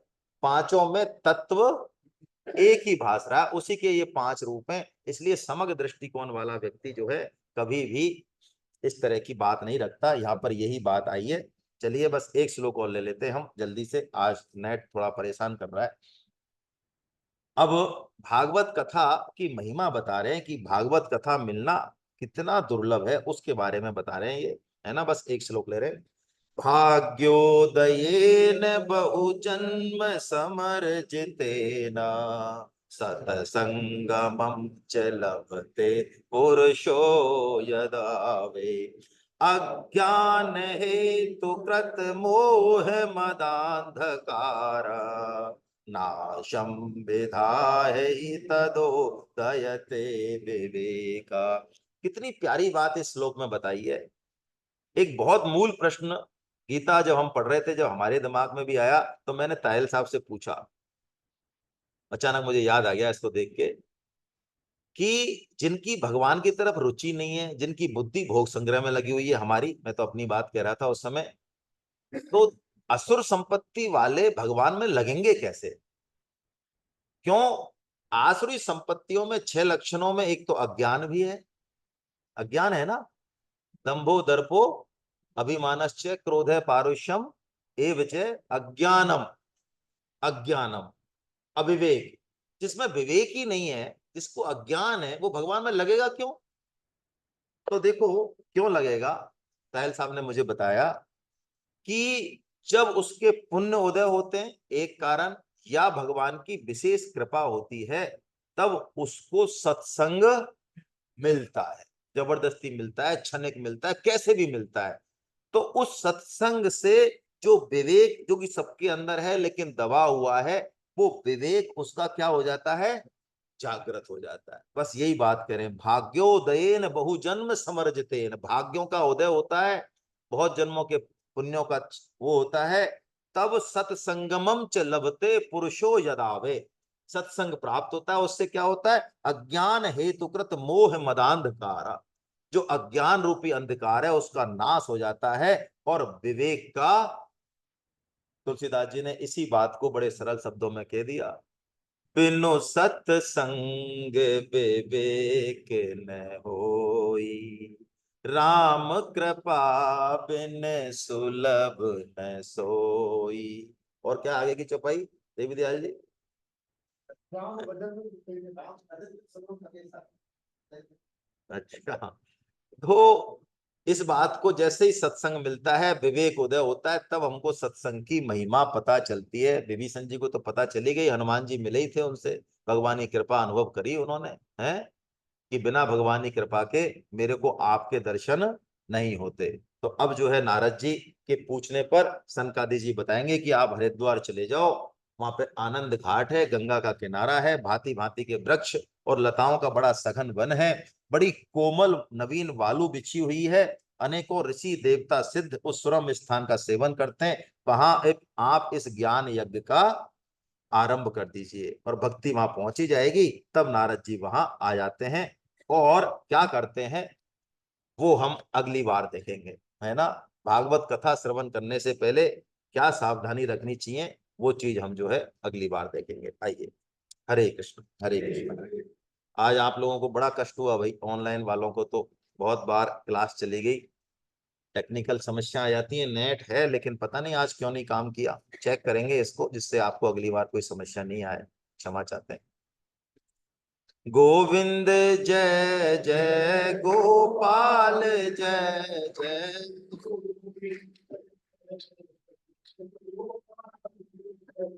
जय राधा रमन हरि गोविंद जय जय।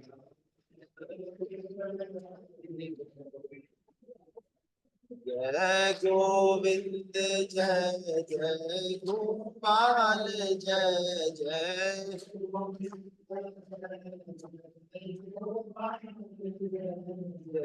राधा रमन हरि गोविंद जय जय जय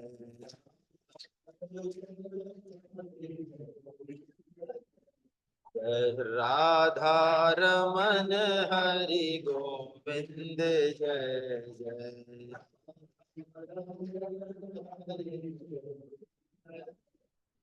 श्री राधा रमन हरि गोविंद जय जय राधा नाम संकीर्तनम यस्य सर्व पाप प्रणाशनम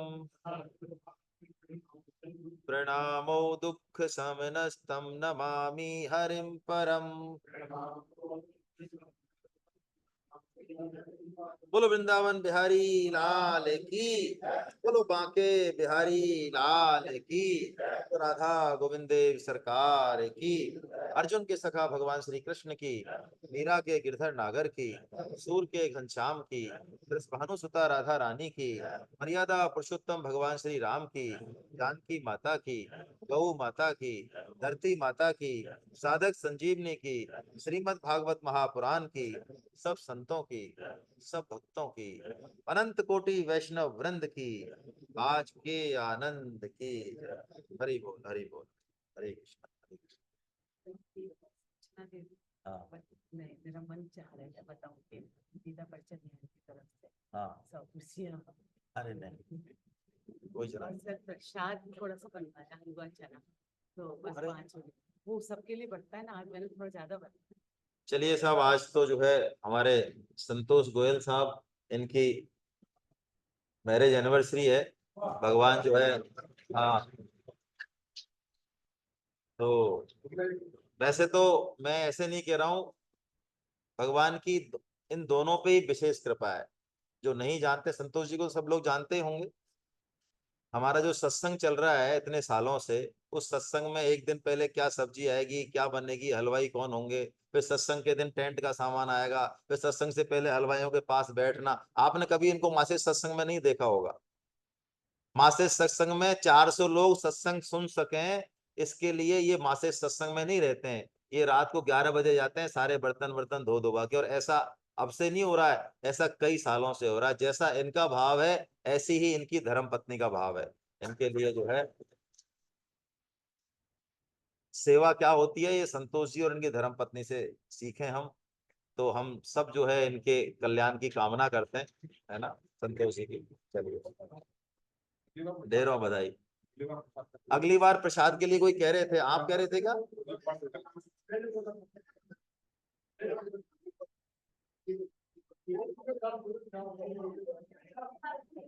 एक जना ही बोलो, इनको इनको लाने दो। इन्होंने बोल दिया मेरे को, सुभाष जी लेंगे। ठीक है ठीक है। हरे कृष्णा हरे कृष्णा हरे कृष्णा हरे कृष्णा। अगली बार हम मिलेंगे इसी समय, है ना, बुधवार को ही। अटेंडेंस कर दी, रजिस्टर में हो गई। हाँ